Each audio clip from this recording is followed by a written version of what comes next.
भगवान विष्णु का स्वप्न। एक बार भगवान नारायण वैकुंठ लोक में सोए हुए थे। उन्होंने स्वप्न में देखा कि करोड़ों चंद्रमाओं की कांति वाले त्रिशूल, डमरूधारी, स्वर्णाभरण भूषित, सुरेंद्र वंदित, सिद्ध सेवित, त्रिलोचन भगवान शिव प्रेम और आनंदातिरेक से उन्मत्त होकर उनके सामने नृत्य कर रहे हैं। उन्हें देखकर भगवान विष्णु हर्ष से गदगद हो उठे और अचानक उठकर बैठ गए। कुछ देर तक ध्यानस्थ बैठे रहे। उन्हें इस प्रकार बैठे देखकर श्री लक्ष्मी जी पूछने लगीं, भगवान, आपके इस प्रकार अचानक निद्रा से उठकर बैठने का क्या कारण है? भगवान ने कुछ देर तक उनके इस प्रश्न का कोई उत्तर नहीं दिया और चुपचाप आनंद में निमग्न हुए चुपचाप बैठे रहे। कुछ देर बाद हर्षित होते हुए बोले, देवी, मैंने अभी स्वप्न में भगवान श्री महेश्वर का दर्शन किया है। उनकी छवि ऐसी अपूर्व, आनंदमय एवं मनोहर थी कि देखते ही बनती थी। मालूम होता है शंकर ने मुझे स्मरण किया है। अहो भाग्य, चलो कैलाश में चलकर हम लोग महादेव के दर्शन करें। ऐसा विचार कर दोनों कैलाश की ओर चल दिए। भगवान शिव के दर्शन के लिए कैलाश मार्ग पर आधी दूर गए होंगे कि देखते हैं भगवान शंकर स्वयं गिरजा के साथ उनकी ओर चले आ रहे हैं। अब भगवान के आनंद का तो ठिकाना ही नहीं रहा, मानो घर बैठे निधि मिल गई। पास आते ही दोनों परस्पर बड़े प्रेम से मिले। ऐसा लगा मानो प्रेम और आनंद का समुद्र उमड़ पड़ा हो। एक दूसरे को देखकर दोनों के नेत्रों से आनंदाश्रु बहने लगे और शरीर पुलकायमान हो गया। दोनों ही एक दूसरे से लिपटे हुए कुछ देर मूकबत खड़े रहे। प्रश्नोत्तर होने पर मालूम हुआ कि शंकर जी को भी रात्रि में इसी प्रकार का स्वप्न हुआ कि मानो विष्णु भगवान को वे उसी रूप में देख रहे हैं जिस रूप में अब उनके सामने खड़े थे। दोनों के स्वप्न के वृत्तांत से अवगत होने के बाद दोनों एक दूसरे को अपने निवास ले जाने का आग्रह करने लगे। नारायण ने कहा कि वैकुंठ चलो और भोलेनाथ कहने लगे कि कैलाश की ओर प्रस्थान किया जाए। दोनों के आग्रह में इतना अलौकिक प्रेम था कि यह निर्णय करना कठिन हो गया कि कहाँ चला जाए। इतने में ही क्या देखते हैं कि बीड़ा बजाते, हरि गुण गाते नारद जी कहीं से आ निकले। बस फिर क्या था, लगे दोनों उनसे निर्णय कराने की कहाँ चला जाए। बेचारे नारद जी तो स्वयं परेशान थे। उस अलौकिक मिलन को देखकर वे तो स्वयं अपनी सुध बुध भूल गए और लगे मस्त होकर दोनों का गुणगान करने। अब निर्णय कौन करे? अंत में यह तय हुआ कि भगवती उमा जो कह दें वही ठीक है।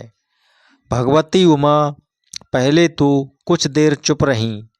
अंत में वे दोनों की ओर मुख करते हुए बोली, हे नाथ, हे नारायण, आप लोगों के निश्चल, अनन्य और अलौकिक प्रेम को देखकर तो यही समझ में आता है कि आपके निवास अलग अलग नहीं हैं। जो कैलाश है वही वैकुंठ है और जो वैकुंठ है वही कैलाश है। केवल नाम में ही भेद है।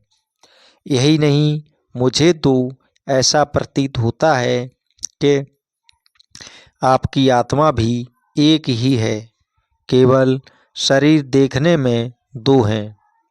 और तो और मुझे तो स्पष्ट लग रहा है कि आपकी भार्याएं भी एक ही हैं। जो मैं हूँ वही लक्ष्मी है, और जो लक्ष्मी है वही मैं हूँ। केवल इतना ही नहीं, मेरी तो अब यह दृढ़ धारणा हो गई है कि आप लोगों में से एक के प्रति जो द्वेष करता है वह मानो दूसरों के प्रति ही करता है। एक की जो पूजा करता है वह मानो दूसरे की भी पूजा करता है। मैं तो तय समझती हूँ कि आप दोनों में जो भेद मानता है उसका चिरकाल तक घोर पतन होता है। मैं देखती हूँ कि आप मुझे इस प्रसंग में अपना मध्यस्थ बनाकर मानो मेरी प्रवंचना कर रहे हैं, मुझे असमंजस में डाल रहे हैं, मुझे भुला रहे हैं। अब मेरी यह प्रार्थना है कि आप लोग दोनों ही अपने अपने लोक को पधारिए। श्री विष्णु यह समझे कि हम शिव रूप में बैकुंठ जा रहे हैं, और महेश्वर यह माने कि हम विष्णु रूप में कैलाश गमन कर रहे हैं।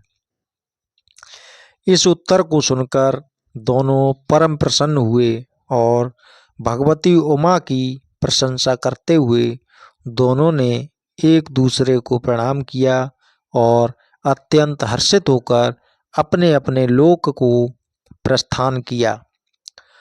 लौटकर जब श्री विष्णु बैकुंठ पहुँचे तो लक्ष्मी जी ने यह प्रश्न किया, हे प्रभु, आपको सबसे अधिक प्रिय कौन है? भगवान बोले, प्रिय, मेरे प्रियतम केवल श्री शंकर हैं। देहधारियों को अपने देह की भांति वे मुझे अकारण ही प्रिय हैं। एक बार में और श्री शंकर दोनों पृथ्वी पर घूमने निकले। मैं अपने प्रियतम की खोज में इस आशय से निकला कि मेरी ही तरह जो अपने प्रियतम की खोज में देश देशांतर में भटक रहा होगा वही मुझे अकारण प्रिय होगा। थोड़ी देर के बाद मेरी श्री शंकर जी से भेंट हो गई। वास्तव में मैं ही जनार्दन हूँ और मैं ही महादेव हूँ। अलग अलग दो घड़ों में रखे हुए जल की भांति मुझमें और उनमें कोई अंतर नहीं है। शंकर जी के अतिरिक्त शिव की चर्चा करने वाला शिव भक्त भी मुझे अत्यंत प्रिय है। इसके विपरीत जो शिव की पूजा नहीं करते वे मुझे कदापि प्रिय नहीं हो सकते। इस तरह जो शिव की पूजा करता है वह वैकुंठवासी विष्णु को भी स्वीकार है, और जो श्री विष्णु की वंदना करता है वह त्रिपुरारी को भी मना लेता है। दोस्तों, यह कहानी आपको कैसी लगी कमेंट करके ज़रूर बताएं, और हमारे YouTube चैनल को देखें और सब्सक्राइब करें। वीडियो पसंद आया हो तो दोस्तों को शेयर करना ना भूलें। धन्यवाद।